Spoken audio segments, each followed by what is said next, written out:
hermano, buenos días. Vamos a dar comienzo a la clase de escuela bíblica. Primero vamos al Señor en oración.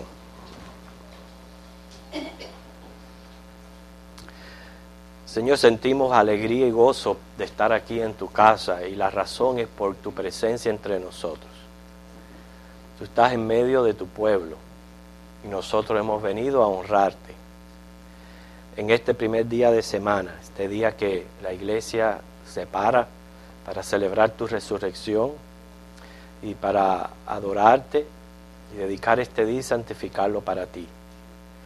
Señor, gracias por cada uno de los hermanos que ya está aquí en tu casa temprano, dispuesto en sus corazones el aprender, ese deseo que solamente tú pones en nuestros corazones, Padre, un hambre y una sed por tu palabra, solamente puede ser satisfecha, Señor, cuando la estudiamos. Espíritu Santo, aquí entre nosotros, sé nuestro Maestro, guíanos, dirígenos. Ayúdanos, Señor, a interpretar tu palabra de una manera correcta, que no sea parte de tu verdad, Señor. Glorifícate tú en esta clase y cada clase que se está teniendo, Señor, simultáneamente en esta escuela dominical. Señor, danos de tu bendición. En Jesucristo oramos. Amén. Vamos a buscar un versículo que se encuentra en Apocalipsis 3:10.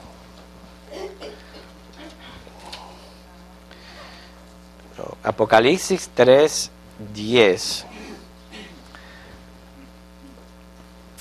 Estamos estudiando esa última semana del ministerio de Jesús, ¿okay? Comenzó con la entrada triunfal. Vamos a dejar atrás ya las controversias que Jesús tuvo con los diferentes grupos políticos y religiosos.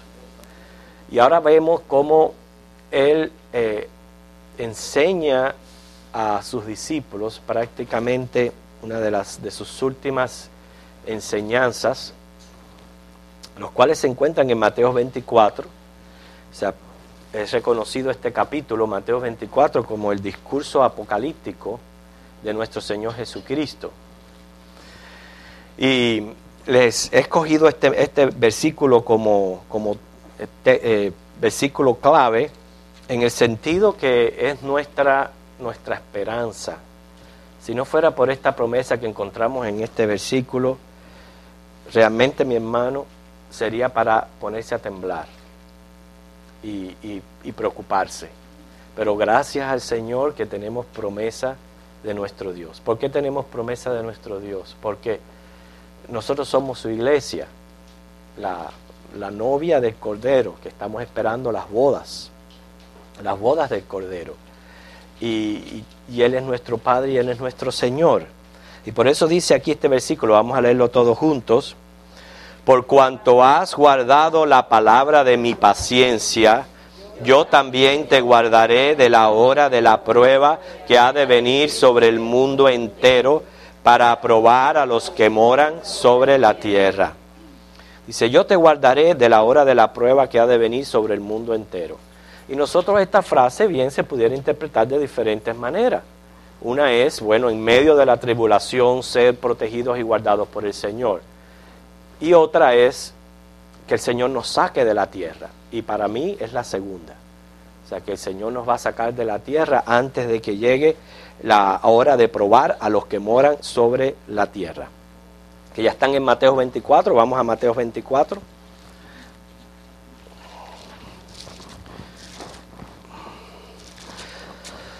Yo no pretendo en esta clase enseñarles a ustedes escatología. Eso es un tema profundo, difícil, abarca mucho tiempo, pero Jesús aquí resumió en este capítulo 24 más o menos aspectos de lo que en otros momentos uno puede estudiar con más lentitud. ¿Okay? O sea que ya sabemos ya que fue durante la última semana que el Señor pronunció este discurso, el discurso que se encuentra en Mateo 24. Y según Mateo 24 y 25, el tema que Él trata en estos dos capítulos es su segunda venida. Él le está enseñando a los discípulos, se notan cómo de todas las cosas que Él ha venido enseñándoles por 3 años y medio, Él prácticamente culmina sus enseñanzas hablándoles acerca de su segunda venida. Ahora, en cuanto al capítulo 24 de Mateo, los teólogos primero están de acuerdo que sí es un discurso profético, pero hay variedad de opiniones, ¿okay? por los asuntos que se tratan dentro del capítulo. Y ahora les voy a decir las diferentes opiniones que hay sobre este discurso. ¿Okay? Número 1, hay quienes creen que estos eventos se cumplieron en el año 70 después de Cristo. ¿Qué ocurrió en el año 70 después de Cristo? La destrucción del templo y el sitio sobre Jerusalén.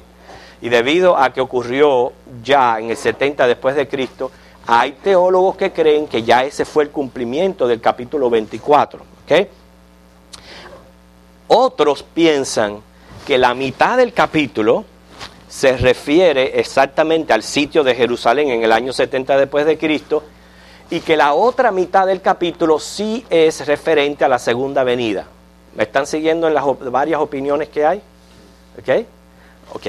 Ahora, la tercera, y es la que por lo menos yo simpatizo con ella, lo cual nos las da Matthew Henry, dice que puede que esta profecía se dé en dos niveles, como ocurre en otras partes de la Biblia, donde los elementos que se cumplieron en el año 70 después de Cristo es un anticipo de lo que va a ocurrir en la segunda venida. Porque si ustedes, los que hemos estudiado el Apocalipsis, nosotros sabemos que durante la tribulación también va a ser profanado el templo y va a venir la destrucción desoladora.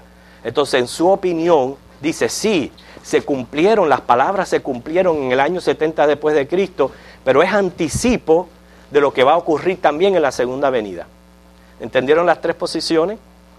¿Okay? Los que creen que ocurrió en el 70, los que dicen la mitad del capítulo del 70, la otra mitad es la segunda venida, y como dice Matthew Henry, que se cumplió en el 70, pero es anticipo de la segunda venida. Pero el caso es, mi hermano, que Dios en su presciencia, Él ha predecido el futuro. ¿Okay? ¿Y por qué? Porque el futuro forma parte de sus planes soberanos. ¿Okay? Quiere decir que a la luz de las revelaciones del Señor y más estas enseñanzas de Jesús, no tenemos por qué estarle prestando atención a los falsos profetas. ¿Okay? Quiere decir que en este capítulo vamos a encontrar señales y un total de 7 advertencias para nosotros. ¿Okay? 7 advertencias. Y como todo buen cristiano, que no queremos ser solamente oidores de la palabra, sino ponerla en práctica, vamos a escribir o vamos a anotar o vamos a recordar que eso sirva de aplicación en nuestra clase, estas 7 advertencias, porque las señales que nos dice, las entendamos o no, van a ocurrir. Nadie va a interponerse a los planes soberanos de Dios, nadie. Pero cuando el Señor nos da advertencias, esas sí nos incumben a nosotros, que debemos prestarle atención. Que vamos a ver los primeros 2 versículos del capítulo 24.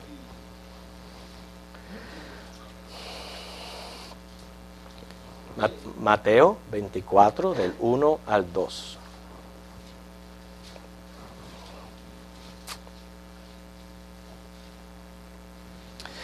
Cuando Jesús salió del templo y se iba, se acercaron sus discípulos para mostrarle los edificios del templo. Jesús respondiendo él, les dijo, ¿veis todo esto? De cierto os digo que no quedará aquí piedra sobre piedra que no sea derribada. Se aparece, Jesús salía del templo y sus discípulos le dijeron, Jesús, mira todos estos edificios. La verdad que ustedes saben que Herodes se había esmerado en la remodelación de este templo, porque él quería ganar la simpatía de los judíos. Y pensaba que haciendo esto lo iba a hacer posible. Entonces él se esmeró. La verdad que en arquitectura es algo muy bonito. No sé cuántos de los que están aquí han estado en el parque Holy Land. ¿Sí? en Orlando, en el parque de Orlando de Holyland. Okay, de esas manos que se levantaron, ¿cuánto vieron la réplica del templo? Okay. Si usted se pone a ver en un punto de vista de la arquitectura, es algo precioso lo que ellos muestran. Eso fue el esfuerzo de Herodes, que fue el que remodeló ese templo. Cuando Jesús sale de los atrios del templo, los discípulos le dicen, Él les dice, ¿veis todo esto? De cierto os digo que no quedará aquí piedra sobre piedra. O sea que cuando nosotros sabemos que cumpliendo las profecías, efectivamente cuando el general Tito entró a Jerusalén, dice que aplanó las piedras del templo. Y desde aquel entonces, desde el año 70 después de Cristo, lo único que hay en ese lugar, aparte de la Mequita de Omar, es el muro de Lamentaciones. Todo lo demás fue derrumbado. Todo aquel esplendor que tenía aquel templo fue derrumbado. ¿Okay? Ahora vemos como en el versículo 3 dice, y estando él sentado en el monte de los olivos, los discípulos se le acercaron aparte diciendo, dinos, ¿cuándo serán estas cosas? ¿Qué señal habrá de tu venida y del fin del siglo? Ellos se quedaron maquinando en su mente, porque ellos dijeron, Señor, mira toda esta belleza, todos estos templos. Y el Señor le dice, ven todo esto, va a llegar el momento que todo esto no va a quedar nada. Entonces parece que se les quedó en la mente eso que la respuesta de Jesús, y ellos se siguieron interesando y llegan a Jesús y le preguntan, bueno Señor, dinos cuándo va a suceder todo esto. ¿Okay? Los judíos asociaban, ustedes pueden ver, alguien búscame Hechos 1:6. Vamos a ver cómo los judíos asociaban la segunda venida del Mesías con la consumación del templo. No es la idea nuestra que estamos esperando la segunda, ¿okay? No es el hecho de la segunda, sino ellos decían, cuando Él venga por primera vez, cuando venga el Mesías, se van a acabar los tiempos. Eso era lo que había en la mente del judío, ¿entiende? Por eso es que ellos les hacen estas preguntas. Te reconocimos ya como Mesías, tú estás aquí, nuestro concepto es que ya está al ocurrir ya el fin del mundo. Y entonces le hacen estas preguntas. ¿Qué dice ese versículo Hechos 1:6? ¿Qué dice? Entonces los que se habían reunido le preguntaron diciendo, Señor, ¿restaurarás el reino a Israel en este tiempo? Ustedes ven cómo estaba en la mente del judío el hecho de venir el Mesías, era ya restaurar el reino. O sea, no había en su mente una dispensación, no podían asimilar la dispensación de los gentiles, y no podían asimilar que más bien cuando Cristo venga es en su segunda venida. Y por eso hacen este tipo de preguntas. Y el Señor les responde, y esa es parte de nuestro tema de la clase. De los versículos 4 al 28 vamos a encontrar señales del fin de la edad, o sea, señales del fin dadas por el mismo Señor Jesucristo. ¿Okay? Y el versículo 5 nos presenta la primera advertencia. ¿Okay? Perdón, el 4 nos presenta la primera advertencia. ¿Se recuerdan que dijimos que íbamos a encontrar 7 advertencias? ¿Okay? ¿Cuál es la advertencia del versículo 4? No, que nadie os engañe. Nadie os... Respondiendo... El 4, respondiendo Jesús les dijo, mirad que nadie os engañe. Para que nadie nos engañe, hermano, nosotros tenemos que estudiar la palabra de Dios. Y tenemos que crear convicciones en lo que el Señor Jesús está prometiendo y tener conocimiento de todas estas cosas para que cuando alguien venga, como dice, trayéndonos otro evangelio o otra manera de interpretar las cosas, nosotros estemos firmes. Y dice, nadie os engañe. 3 veces en todo el discurso se advierte contra falsos profetas.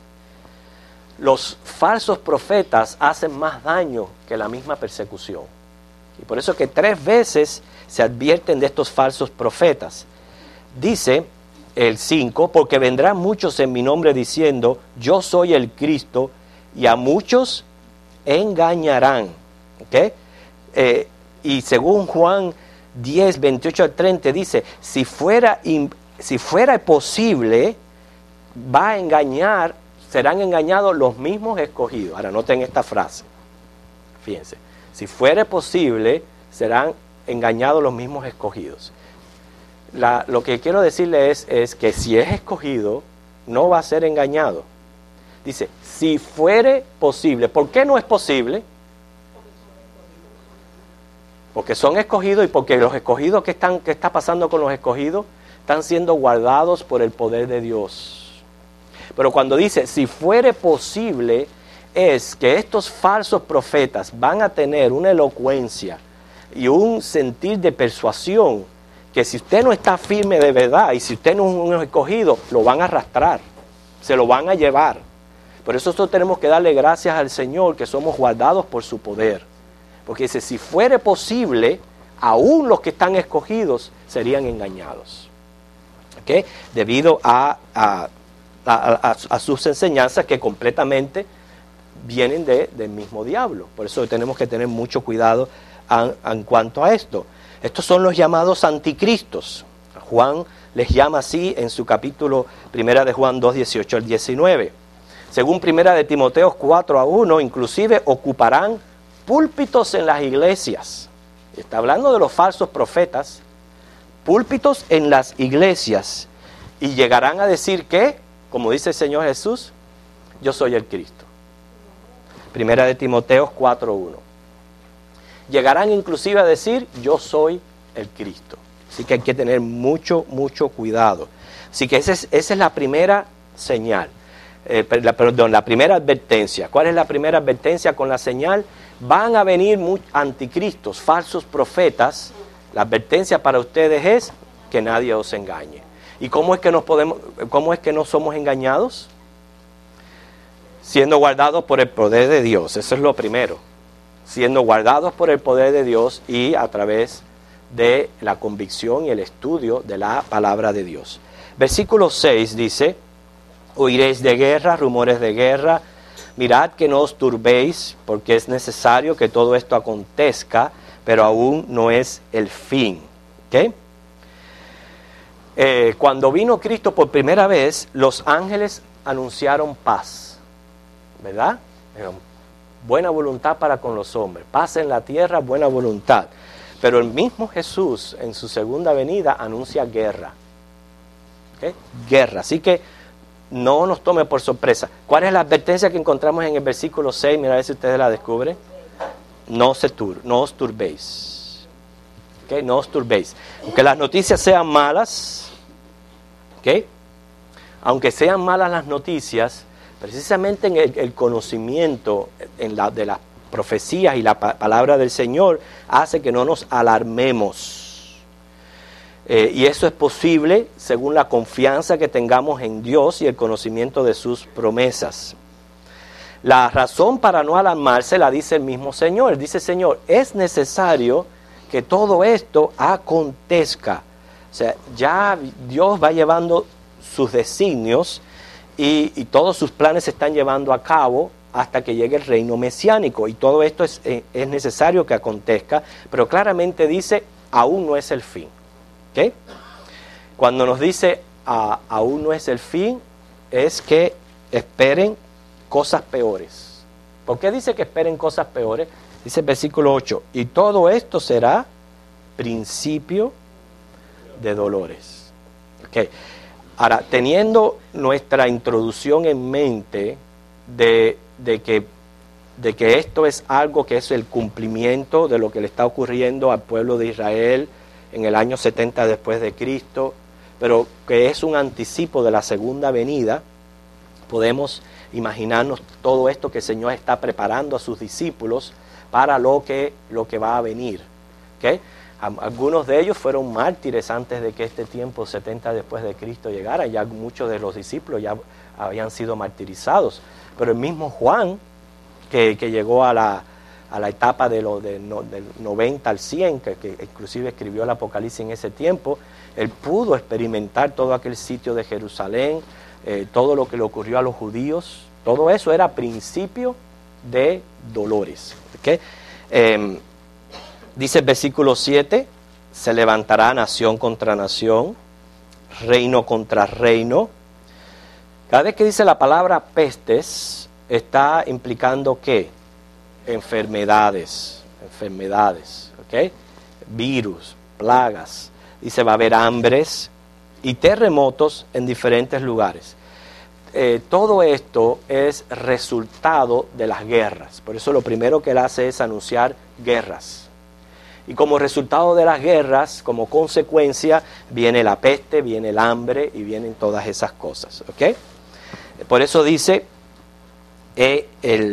sigue diciendo, entonces os entregarán a tribulación y os matarán, y seréis aborrecidos de todas las gentes por causa de mi nombre. O sea, él les está anunciando la gran persecución que vino a los cristianos, especialmente en los primeros años del cristianismo, donde hubo una tremenda persecución y muchos de ellos fueron muertos, ¿okay? Y fueron martirizados. Dice el 10, muchos tropezarán y entonces se entregarán unos a otros y unos a otros se aborrecerán. Todo esto va a ser principio de dolores, así que el Señor nos dice aquí que estemos conscientes de estas cosas. ¿Okay? Y esa es la otra advertencia.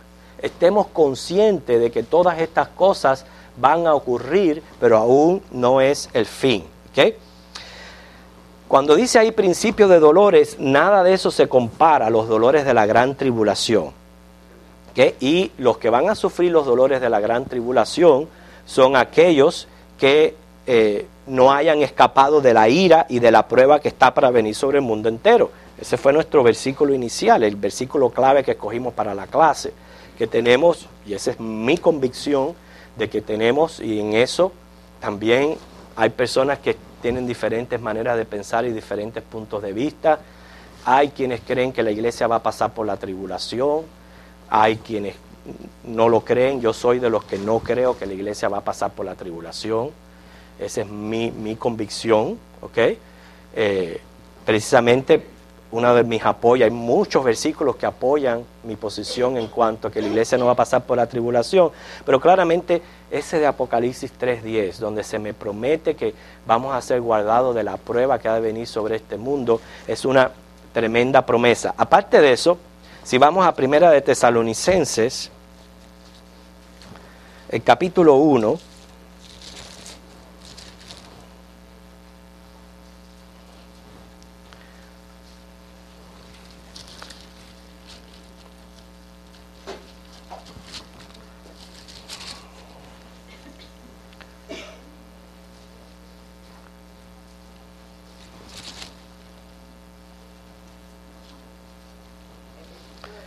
sí, dice, esperar de los cielos a su Hijo, al cual resucitó de los muertos, a Jesús, quien nos libra de la ira venidera. Acuérdense que de que lo que nos está librando es de la ira de Dios. La gran tribulación, yo sé que es el gobierno del anticristo sobre la tierra, pero de eso no es lo que nos está librando el Señor. La gran tribulación es el juicio de Dios sobre toda la humanidad. Y es de su ira, de la ira de Dios, no la ira del diablo, de la ira de Dios la que nos está librando Jesucristo. Y ahí claramente dice 1 Tesalonicenses 1:10, Él nos libra de la ira venidera. Y nosotros sabemos que los juicios que vienen durante la tribulación son resultado de la ira venidera del Señor. Ahora, aparte de eso, dice Apocalipsis 5:9, no nos ha puesto Dios para ira, sino para alcanzar salvación por medio de nuestro Señor Jesucristo. Ahora, eso sí, va a venir persecución a la iglesia. ¿Okay? Vino. La iglesia no significa que esté exenta a persecuciones antes de que Cristo venga. No solamente, la que más viene a nuestra mente es la persecución romana. Ustedes saben que bajo Nerón y bajo otros emperadores, eso fue devastador para los cristianos. Pero hubieron otras persecuciones contra la iglesia, que de las cruzadas, que de la Gran Inquisición, donde si a una persona la encontraban leyendo la Biblia, la quemaban. ¿Okay? ¿Eso es persecución o no es persecución? Usted se imagina que usted lo encuentre leyendo la Biblia y que por eso lo lleven para una hoguera y lo quemen, solamente por estar leyendo la Biblia. Bueno, eso ocurrió en la Gran Inquisición. El comunismo ha perseguido a la iglesia. Los musulmanes persiguen a los cristianos. ¿Okay? ¿Y qué es lo que hará la gente en tiempos de persecución? El versículo 10 dice, muchos tropezarán y entonces se entregarán unos a otros. Porque la persecución, especialmente durante el tiempo de los romanos, no fue una cosa, no se imaginen así, que era como que iban por las casas buscando cristianos, hacía algo así como hacía Pablo, que él iba a buscar a los cristianos y los perseguían. De eso no se dedicaba el Imperio Romano. Lo que pasaba allí era que los cristianos que cogían como persecución eran que los entregaban los mismos vecinos. Y la misma gente se entregaban unos a otros. O sea, cuando los entregaban y decían que eran cristianos, entonces sí eran martirizados y entonces sí eran... Entonces por eso dice, se van a entregar unos a otros. Inclusive llegó el tiempo en que muchos cristianos negaban su fe, porque no querían sufrir aquellas torturas. Ellos llegaban a negar su fe, otros se mantenían valientes. Cuando pasó el tiempo de todo aquello, inclusive la iglesia tuvo que reunirse en concilio para decidir qué hacer con aquellos que habían negado la fe y como había pasado todo, querían volver para atrás. Y la iglesia tuvo que tomar decisiones en cuanto a qué hacer con esa gente. Entonces todo eso es la clara advertencia que nos da el Señor en el versículo 10, el por qué se entregarán unos a otros y unos a otros se aborrecerán. Quiere decir que por cualquier problemita que tú tuvieras con un conocido, con un vecino, ellos podían vengarse, si sabían que tú eras cristiano, ellos podían vengarse de ti solamente con entregarte. Y entonces imagínense cómo había que cuidarse, como el tipo de vida que se vivía no era completamente fácil. ¿Okay? Cuando dice ahí muchos tropezarán, ¿okay? Habla de todo eso, de negar la fe, también habla, o sea, por eso yo le digo, este capítulo hay que tenerlo en ese doble nivel de sentido de lo que estaba ocurriendo en aquel momento y también proféticamente lo que pasará con la iglesia. Si uno no entiende ese doble sentido que tiene el capítulo, es que nos podemos confundir. ¿Okay?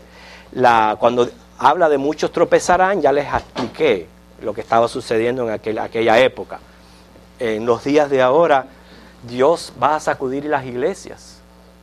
¿Okay? Dios las va a sacudir para ver quién queda firme y quién es verdadero creyente. ¿Okay? Quién permanece aún en las circunstancias adversas, permanece fiel a la palabra del Señor. Sigue diciendo, ¿okay? Versículo 11, vuelve a repetir, le dije 3 veces, se repite en este capítulo de los falsos profetas. Muchos falsos profetas se levantarán y engañarán a muchos. ¿Okay? Y por haberse multiplicado la maldad, el amor de muchos se enfriará. Podemos mencionar un montón de falsos profetas, pero de entre estos profetas, los que más han verdaderamente hecho estrago, podemos mencionar a Mahoma. ¿Okay? Según el profeta Mahoma, ¿quiénes son sus seguidores? Los musulmanes. Estamos hablando de las religiones más predominantes del mundo. ¿Okay? Se dice que el islamismo es una de las religiones de más alto nivel de crecimiento en la actualidad. ¿Okay? Mahoma, Carlos Razo. ¿Quiénes son los que siguieron a Carlos Razo? Los testigos de Jehová. José Smith. ¿Quiénes siguieron? Los mormones. Se mire cómo se ha cumplido la palabra del Señor a través de los tiempos. Y esos son los de ahora. Desde que Cristo dijo esto en Mateo 24, eso ha sido continuo uno tras otro, uno tras otro, uno tras otro. Falsos profetas. Y por eso dice, y si es posible engañarán a los escogidos. Si es posible. Pero si tú eres escogido de Dios, olvídate. Olvídate que no vas a permanecer en esas sectas. Puede ser que entres, pero el Señor te saca. Puede ser que por un tiempo te hayas influenciado, pero tarde o temprano el Señor te saca y te pone en la verdad de las Escrituras por el hecho de ser un escogido de Dios. ¿Okay? Pero dice también el versículo 12 que va a haber carencia de amor debido al aumento de la maldad. ¿Es cierto o no es cierto eso que está ocurriendo? ¿Okay? Estaba hablando de buenas obras, hospitalidad, ¿okay? Y todas estas cosas que en aquel tiempo era bien común. Era bien común a un extraño darle hospitalidad y hacer buenas obras. Era común en aquel entonces. Hoy día, ¿qué le decimos a los muchachos? Si es extraño, ni abras la puerta, ni aceptes una conversación, nada. Entonces ustedes ven cómo desde aquel entonces a ahora, debido al aumento de la maldad, también entonces hay carencia de amor. O sea que aunque quisiéramos, verdaderamente no podemos, debido a la maldad que hay en el mundo. Por eso es que dice el versículo 13, esta es la cuarta advertencia, mas el que persevere hasta el fin, este será salvo. ¿Okay? Y de nuevo, los escogidos perseveran por la gracia y el poder que Dios los sostiene, según dice Primera de Pedro 1:5. Y me interesa leer ese versículo porque hemos estado hablando mucho acerca de esto y es importante que la palabra del Señor nos confirme. Primera de Pedro 1:5, que lo podemos llevar de la mano cuando el Señor le dice a sus discípulos: oye, ustedes separados de mí, nada podéis hacer. Quiere decir que si no fuera por mí, ninguno de nosotros pudiéramos mantenernos en el cristianismo, ni manteniéndonos perseverando. Perseveramos, pero perseveramos porque precisamente somos guardados por el Señor y sin Él nada podemos hacer. ¿Qué dice el versículo 5 de Primera de Pedro?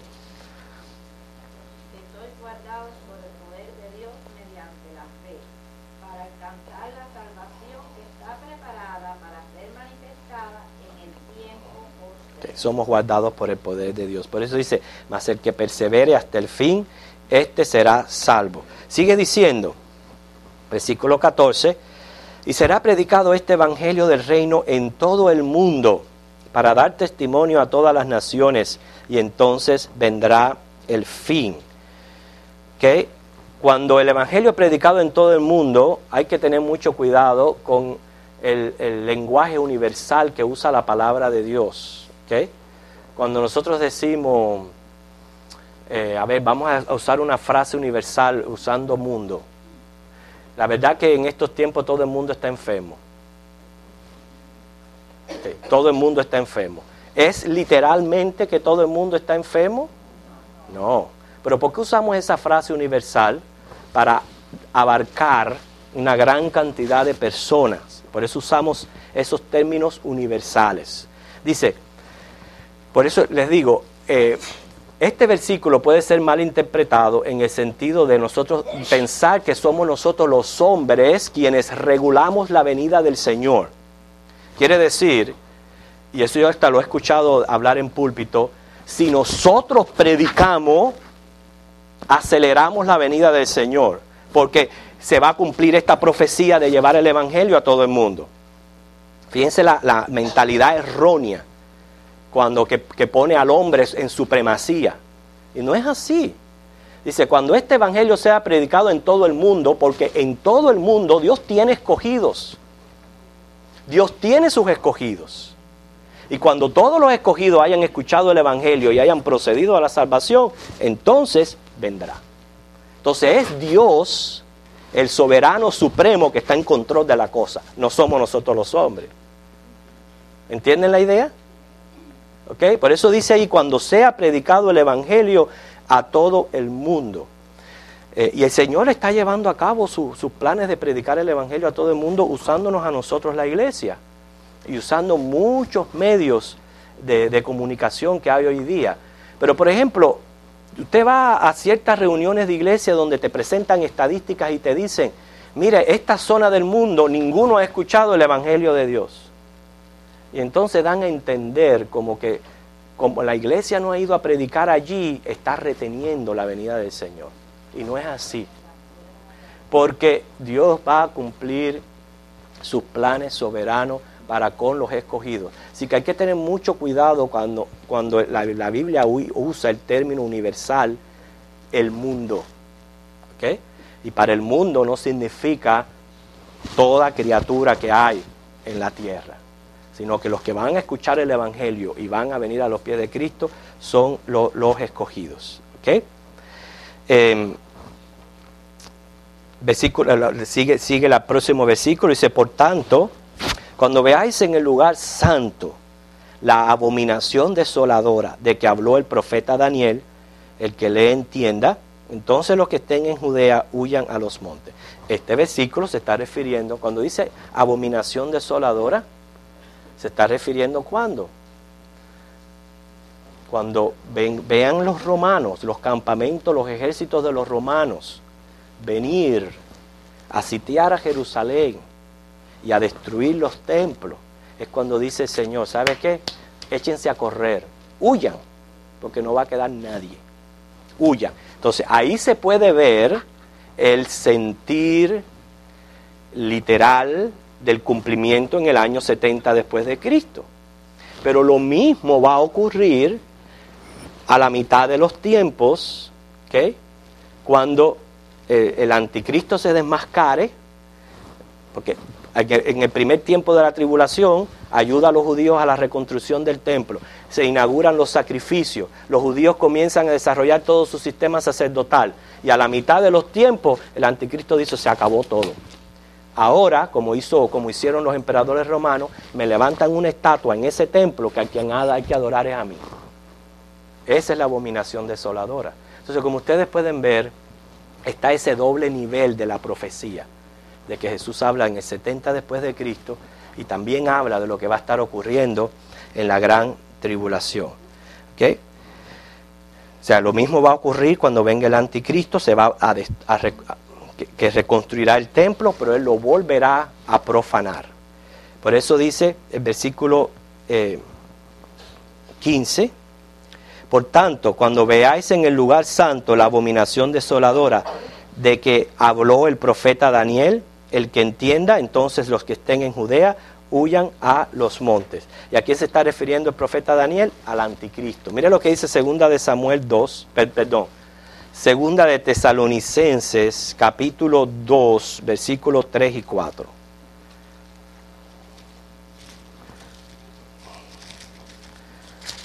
Por eso le digo, hermano, este discurso apocalíptico de nuestro Señor, es bien difícil que en una hora uno pueda canalizar toda la profundidad de lo que Él está diciendo, ¿entiende? Porque es bien profundo. Segunda de Tesalonicenses 2, del 3 al 4.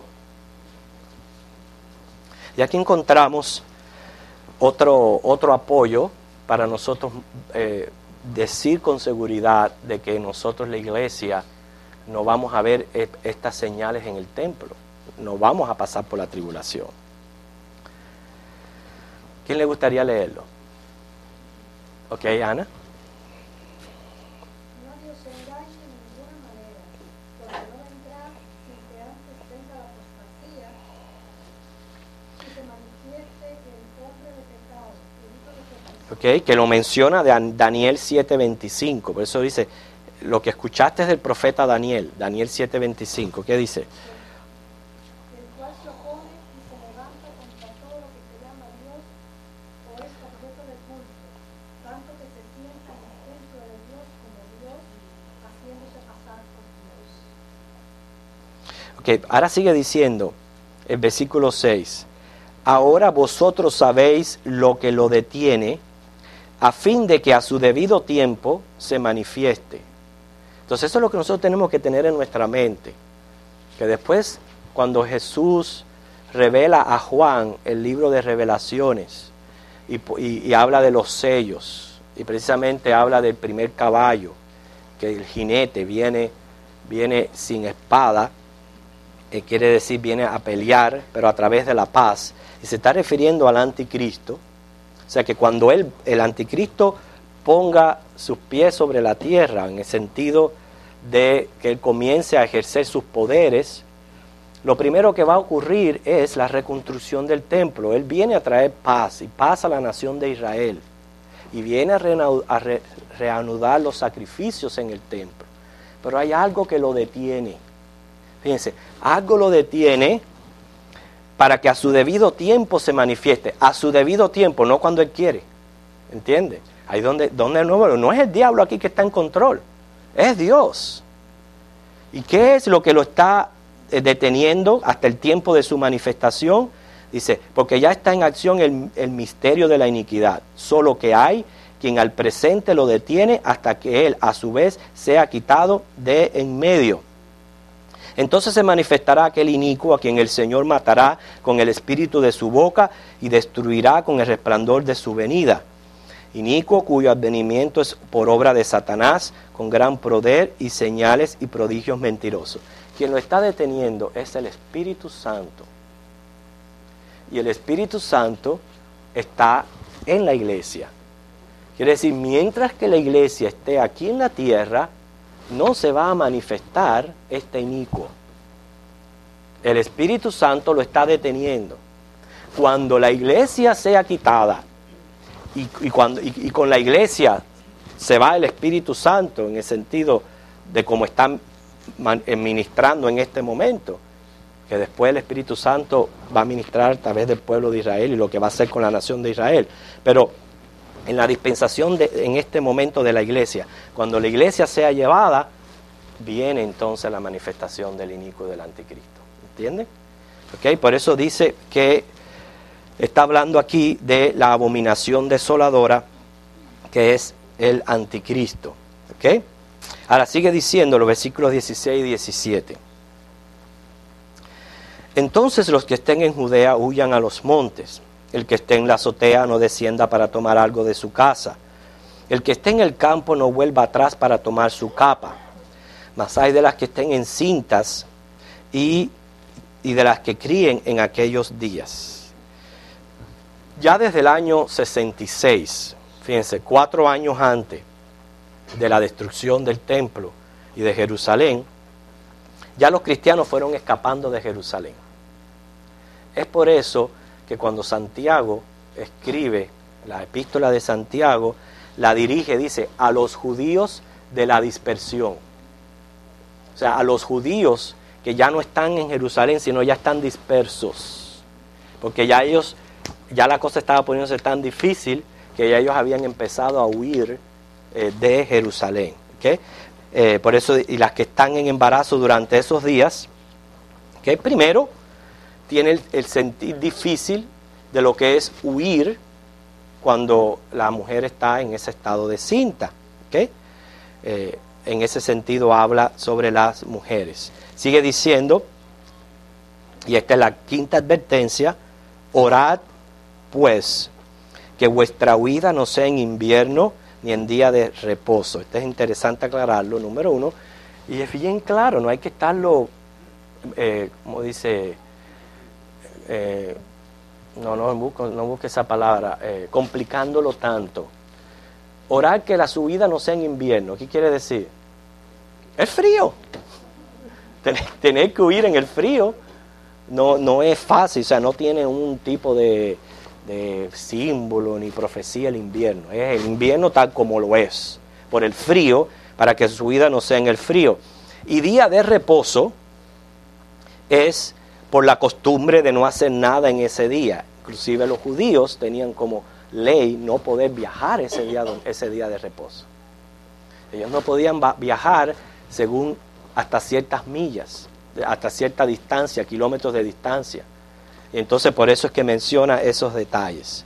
Y oren para que el Señor haga más ligera o más fácil lo que ellos tuvieran que hacer para preservación.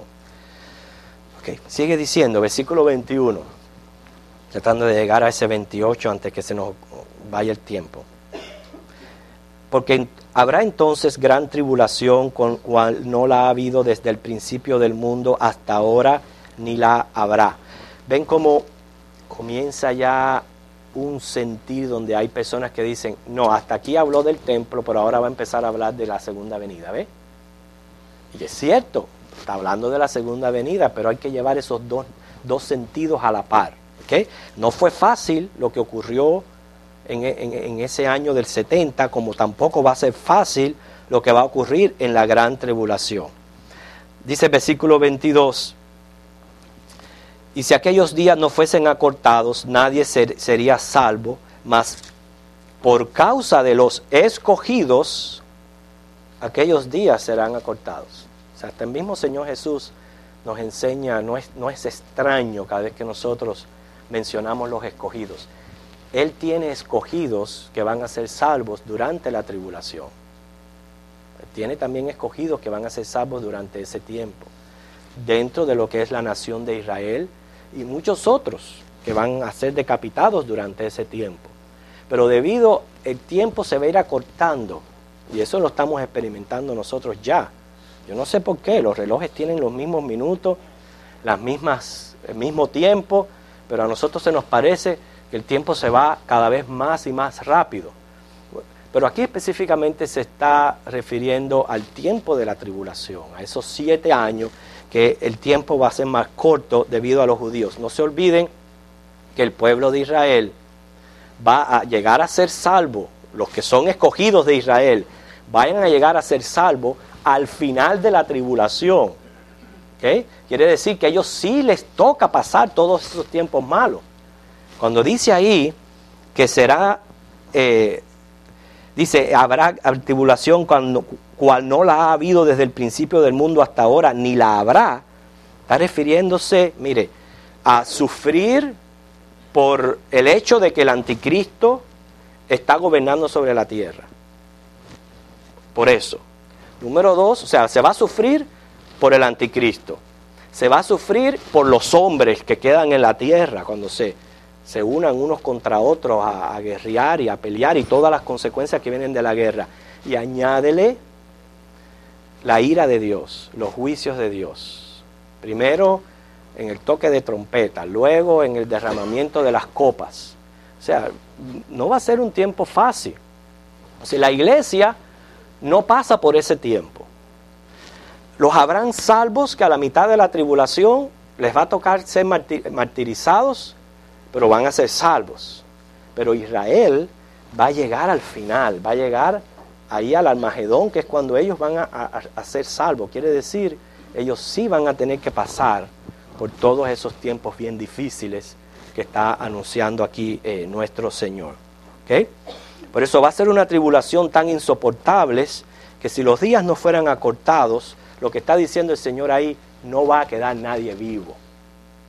No va a quedar nadie vivo, de acuerdo a todo lo que dice la Biblia que va a ocurrir. 27, dice, ¿no? ¿Dónde estoy? Okay. Quiere decir 23. Entonces, si algunos dijere, esta es la tercera vez que menciona a los falsos cristos. Si alguno os dijere, mirad, aquí está el Cristo, o mirad, ahí está, no lo creáis. Porque se levantarán falsos cristos, falsos profetas. ¿Okay?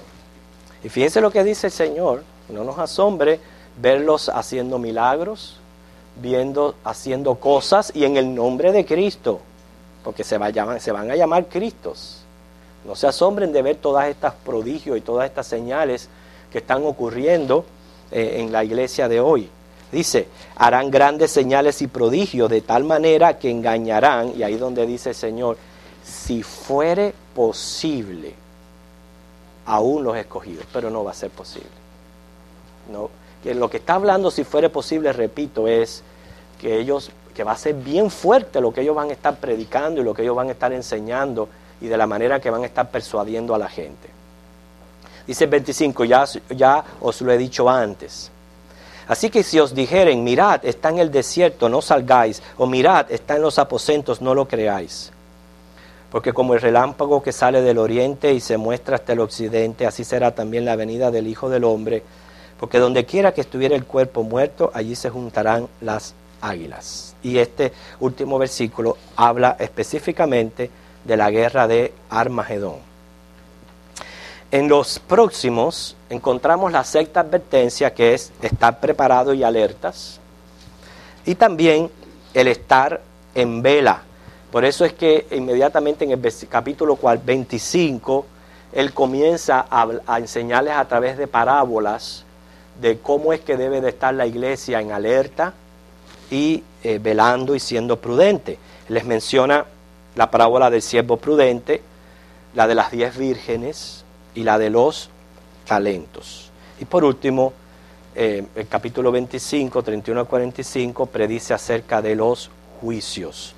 Y repito, eso yo lo dije en una de las predicaciones, que aquí Jesús está, y esa es mi manera de interpretar esta profecía, Jesús lo que está generalizando lo que va a ocurrir en los tiempos finales, lo cual después, no solamente a través de la profecía que se le revela a Juan, sino lo dicho desde el Antiguo Testamento, a Daniel, a Ezequiel y a otros profetas, a Isaías, donde se combina lo que va a estar ocurriendo en todos esos tiempos finales, donde el Señor tiene un tiempo para ir haciendo cada cosa. Aunque aquí Jesús hace así y generaliza y dice, esto va a ocurrir. Entonces, aparenta como que todo va a ocurrir en un momento.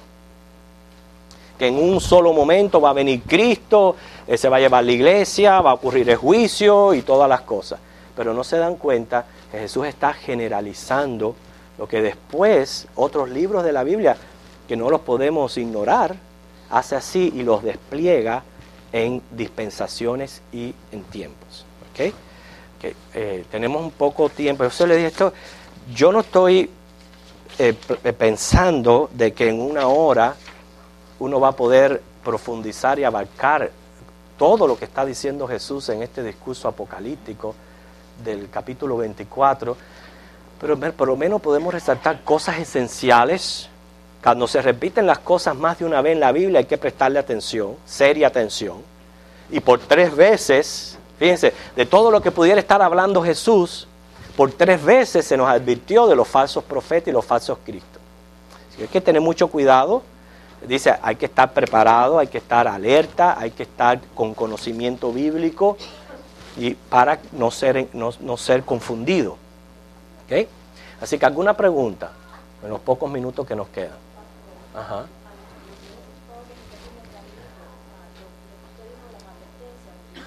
Ok, yo te voy a decir las advertencias.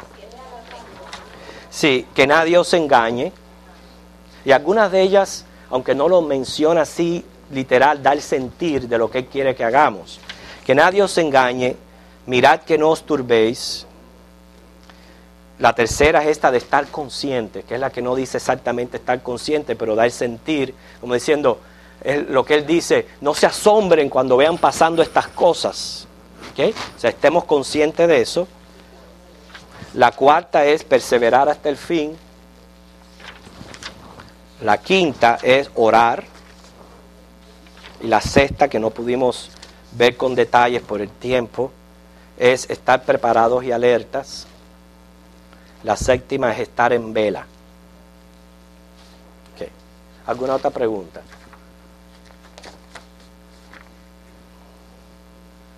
Ajá, Luis. La iglesia no va a pasar la gran tribulación. La gran tribulación está dividida en dos. Los primeros años, la gran tribulación, después viene la gran tribulación. O sea que se supone que la iglesia no pasa, pero sí va a pasar el pueblo judío. No sé qué explicación tienen los versículos del capítulo 24, del 29. Ok, pero lo que yo digo es, no, la iglesia desde un principio, desde que comienzan los 7 años ya se va. Y el hecho está en que ahí donde el anticristo, el primer sello, el primer caballo, ese primer caballo abarca los 3 años y medio en su totalidad. Durante esos 3 años y medio, el anticristo ha venido, ha hecho pacto con el pueblo de Israel, reconstruyen el templo, se reanudan los sacrificios. Entonces está prácticamente ese noviazgo entre el pueblo de Israel y el anticristo, pensando de que inclusive él es el Mesías. Se supone que la iglesia No esté porque, como leímos en Tesalonicense, a él lo está deteniendo el Espíritu Santo. ¿Entiendes? Entonces nosotros no vamos a ver la venida del anticristo. No. Nosotros no vamos Nosotros vamos a ver señales y va a haber vamos a decir, una preparación,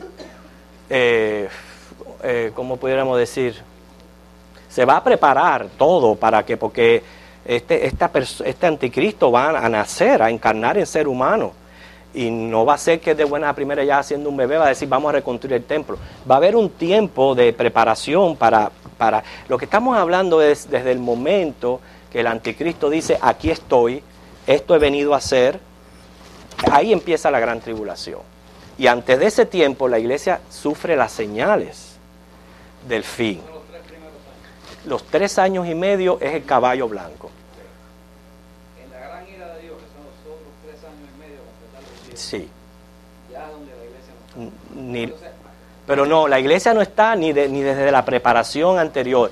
Por lo que hemos acabado de leer, Luis, en este Tesalonicense, que eso es clave, donde exactamente dice, te voy a dar 2 posiciones por las cuales creemos así, donde exactamente dice que el Espíritu Santo lo detiene. Aparte de eso, el panorama que nos presenta Apocalipsis, antes de abrirse los sellos, inclusive antes de abrirse el primer sello, que es que el anticristo viene a la tierra, ya está la iglesia adorando al Señor, ¿me entiende?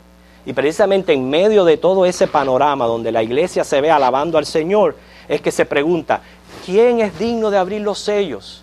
Y entonces que Juan llora pensando de que nadie está digno y dice, no, el Hijo de Dios es digno de abrir los sellos. Y cuando Él lo abre, lo primero que sale es el caballo blanco. Entonces ya está la iglesia en gloria.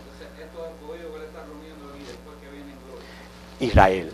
Por eso te digo que Israel sí va a llegar al final, ¿me entiendes? Israel sí llega al final del milenio. La salvación de Israel... es el final del versículo, porque el versículo dice al final, del extremo del cielo hasta el otro. Sí, porque acuérdate que el pueblo de Israel no están solamente concentrados en la nación de Israel. Israel aún está esparcido. No dice todo, o sea, acuérdate que va a haber un regreso, un retorno, pero ahí eso es lo que se está refiriendo al pueblo de Israel masivamente, que es la salvación de ellos, sí es en el Armagedón. Inclusive los que salen decapitados de la gran tribulación, que pueden haber entre ellos, pues siempre puede haber mezcla de gentiles e israelitas, como lo hay la mezcla de gentiles e israelitas en este tiempo de la iglesia. Es precisamente cuando se levanta la desolación, se exige la marca y por abstenerse de la marca es que viene la decapitación. Entonces esos no son iglesias. Todos son iglesias. Pero como que el Señor tiene escogidos también. Bueno, en ese está pero ya la iglesia no. La iglesia, no, esta iglesia, pero hay más en la iglesia, porque el pueblo de Israel es iglesia, llegará a ser iglesia cuando ellos se salven. Todos los escogidos son iglesia. ¿Okay? Pero estamos hablando de nosotros, la iglesia viva de hoy. Cuando Cristo venga, nos vamos. Cuando Cristo venga, no. Cuando Él en las nubes nos levante, porque esa es la otra confusión. Cristo no viene en el rapto. Nosotros vamos a las nubes. Y es más, los 2 testigos que después son levantados en una nube dentro del pueblo de Israel, usa la misma palabra que se usa aquí en Apocalipsis para referirse a la iglesia. Quiere decir que se está hablando de ser levantados en una nube. En Apocalipsis, si usted me pregunta a mí dónde está el rapto en Apocalipsis, yo se los voy a buscar. Apocalipsis 4, versículo 1. Y ahí está, habla de la trompeta, habla de subita acá, y ese subita acá es el mismo que se usa cuando se le manda a los 2 testigos que sean levantados en una nube. ¿Ok? Dice capítulo 4, versículo 1. Después de esto miré y he aquí una puerta abierta en el cielo. Una puerta abierta, quiere decir ya la entrada, el recibimiento de ¿qué? De la iglesia. Dice, la primera voz que oí como de trompeta, se está hallando similitud al sonido de trompeta que han de escuchar la iglesia. Dice, hablando conmigo, dijo, sube acá. En ese sube acá es el mismo que se usa cuando los 2 testigos son arrebatados de la tierra en una nube. ¿Okay? Hermano, se ha ido el tiempo. Así que Disculpen.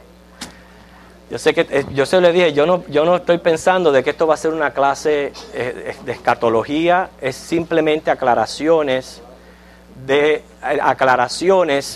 lo que Mateo nos está hablando acerca de Jesús en su discurso de apocalíptico.